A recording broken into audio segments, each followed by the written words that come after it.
The New England Patriots, the Chicago Bulls, Penn State Brandywine. 6 straight conference titles for Penn State Brandywine after defeating Penn State Lehigh Valley tonight. 2-0 in a dominant effort.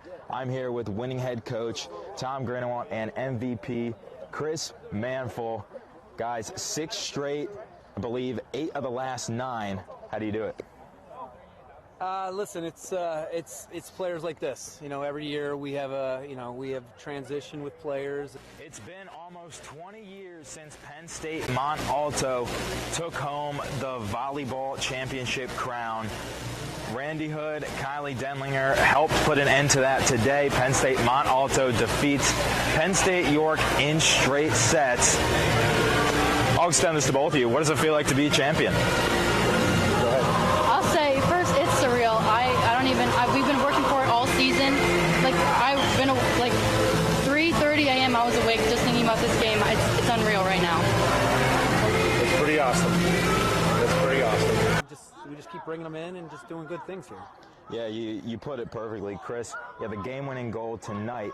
You had 34 on the year, and I took it upon myself to do the research. That's the second most in PSUAC history in a single season. How sweet is it to top off a sensational season like that with a championship victory? It's a great feeling, but I have to give all the congratulations to my teammate, of course my coach, for having trust in bringing me here, but mostly these guys because, I was nervous. I was nervous when I first got here day one, but they all believed in me. He believed in me, and I had to believe in myself, so it all paid out at the end. It did. It ended in a championship, but not just any championship. You guys were undefeated to end the year. That's an accomplishment at any level of any sport. Was that kind of banging in the back of your minds during the play on the pitch, and was there a little more pressure added as the game's waning moments? We got a little nervous last week. Someone said we haven't lost a game in 420 days, so going back since September 25th. So, that's in the back of my mind. But every team comes out and plays us hard. We're like Target, that store. We got a big target on our back, and they all want to play us hard. And, it's tough. But, I don't think so much about that. I treat all these, these student athletes like men, and, I prepare them the best I can. That's all I can do. And I do tell them every week, we're going to lose one day. We're going to lose. This conference is catching us. They're getting better. Lehigh's getting better. There's other teams that are getting better. We're going to lose one day. We can't keep this up. But, under my leadership, I'm going to try as hard as I can. That's all I can do. But, it's going to happen one day. Yeah. We're not the Alabama yet. Hey, you might lose one day, but that day is not tonight. Yeah. 6 straight championships. You get the victory over Penn State Lehigh Valley. Appreciate your time, Coach. Thank you. Congratulations. Thank Congratulations, Chris. Appreciate it. You. Kylie, you were all over the floor, as was your sister, Brooke. What does it mean to share this victory with her? It's amazing. We never got to play together in high school. We were 2 years apart, so we just missed it, and I'm so glad that she could come. It's amazing to play with her. She's an awesome player. Absolutely awesome. What do you both have to say about York's season? It was the best of the best. #1 seed in the East, #1 seed in the West, squaring off in this championship. So what do you have to say about the effort that they put out on the floor today? Coach Hartman has turned that program around. No question about it. He came in, it took him a couple of years, and he's really made it something powerful. We don't ever take them for granted, no matter what time of year, no matter what the situation. They're a big program. Absolutely. He did a phenomenal job, as did you. You guys are champions. One last question, the most important one. What are you going to do to celebrate? Go to bed.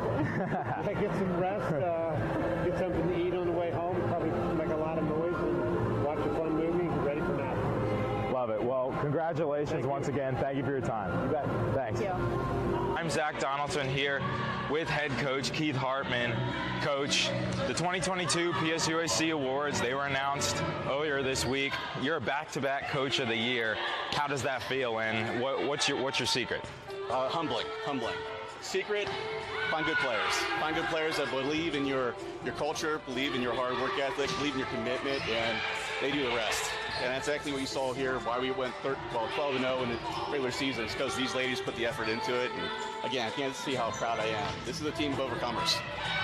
You all know as well as I do. We lost Courtney Groff last year before this. So for us, it's emotional.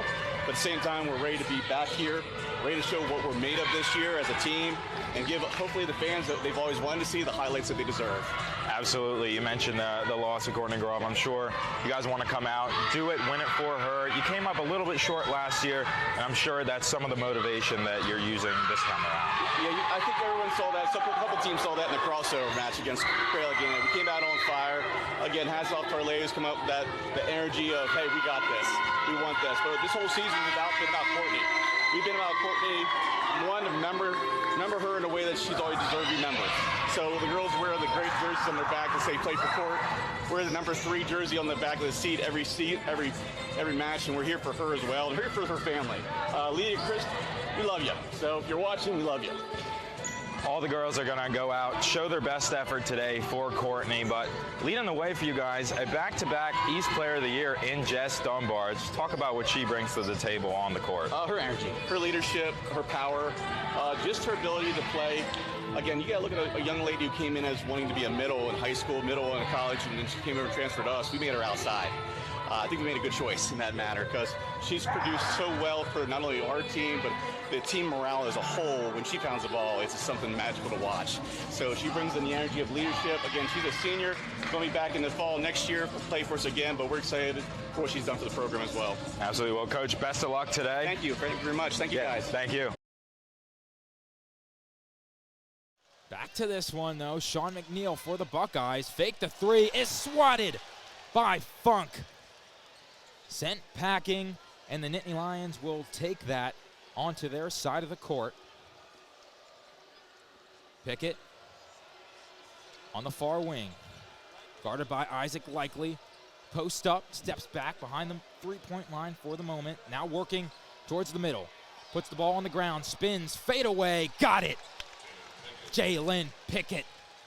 A masterful move there to put Penn State up 3, 68-65. Just under 4 minutes and 30 seconds left in this one. Justice Suing now with the ball on the far post for the Buckeyes. Brought it to the foul line, pulled up, but couldn't get the roll. And Pickett comes down with the board for Penn State. Across the timeline, he goes, posting up at the point once again. Puts the ball on the ground, drives, kicks out. Winter checked his feet, didn't like the shot. 10 on the shot clock. Winter at the top of the key. Puts the ball on the ground, drives, couldn't get the roll off the top of the rim. And the Buckeyes will take over. Bruce Thornton running the point for Ohio State.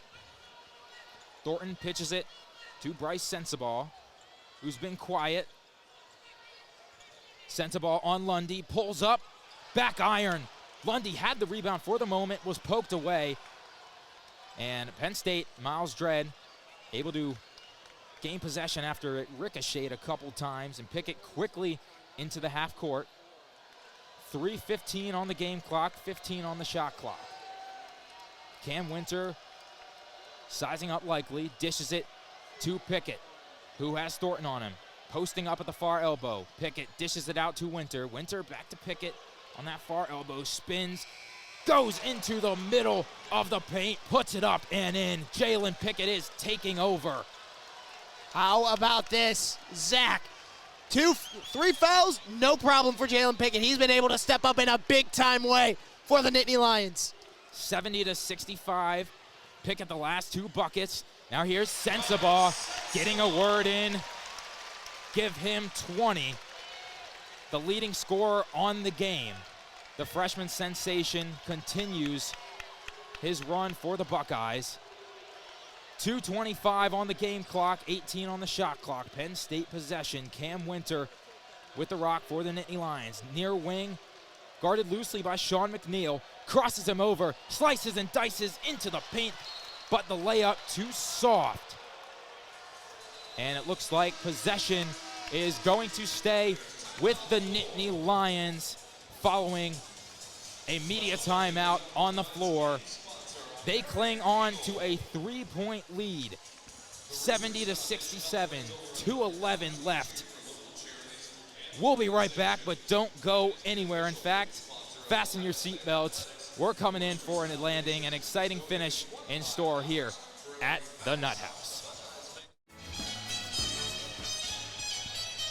Timmy Trumpet is sounding, and it's a 3-point game here at Value City Arena. 70-67, Penn State on top of Ohio State. If you're just tuning in, I'm Zach Donaldson alongside John Drager. We said this was going to come down to the wire. I think we identified it pretty early on in the first half, and well, it's starting to come to fruition. Coming at you live from Radio Row. Right now we have alongside us former Nittany Lion A.Q. Shipley. A.Q. also played 12 seasons in the NFL, most recently for the Tampa Bay Buccaneers. You got to retire as a Buccaneer with a Super Bowl ring. How did it feel to go out on top like that? I mean, you can't write it any better. I mean, minus the injury, but you know, it was definitely awesome. I mean, there's no question about it. I got a great relationship with Bruce Arians. I was kind of waiting on that call. Had some other offers, had some other spots I could have went to, but as soon as they signed Tom in February, I was like, oh man, I'd really like to get down there, and it ended up working out, and working out it did. Absolutely. You had a great career as a Nittany Lion as well, part of the 2008 Big Ten championship team, and you were also invited back this season as an honorary captain ahead of the whiteout game against Minnesota. Yep. What was it like to be back in that environment and have the support of Nittany Nation? It was awesome. I mean, it was so cool for me, and to have my family back there. My wife had never been there. My parents drove up for the day, which was cool. So we had a big contingency there. I had not been there to a game since I left, so a lot has changed. I mean, it's a whole production now. Yeah. It is a whole production. I mean, I think they were starting to kind of get there when I was leaving. The fireworks started. The whiteouts were obviously big when I was there, but like now it's a full tilt production. It is wild. Very well said. Well, the Penn State Nittany Lion football team, they went 11-2 this year, won the Rose Bowl, and a big reason for that, a big part of that success was all the young players contributing. Nick Singleton, Katron Allen running wild, and then on the defensive side, number 11, Abdul Carter. Stick City, the fourth. What do you have to say about the season that he had, and what should we look forward to for him? Well, Abdul Carter is the latest iteration of the number 11, which we call Stick City, and it is a place. He's bigger than Micah. He's fast. Now, I don't know if he's as fast as and explosive as Micah, but he certainly is as athletic as anyone who's worn the number. He represents what the number represents, what the legacy that's been created for that number, which is he's about his business. He works hard, and he's a game wrecker. He wrecks games. He impacts games, and I mean, we're linebacker you. So you're talking about him, Curtis Jacobs. I call him the Jackal. Jacobs. I call him Curtis the Jackal. And he's out there hunting as well. I just think the youth movement in State College, you mentioned Singleton and Katron. I knew very little about this team heading into this season. They played so well, and they did so many awesome things that I think we all came out of the season knowing who they are and knowing what their capabilities are as a team. So after that, and I was at the Rose Bowl, I was really excited to see how they played, because that is the creme de la creme of physical football in the pack with Utah. That was the only team that cracked the code on USC this year. And so for me, outside of Tulane. Yeah. But with that being said, I couldn't be prouder of this group, this young group, and couldn't be more excited at the same time that this is the direction that they're going in.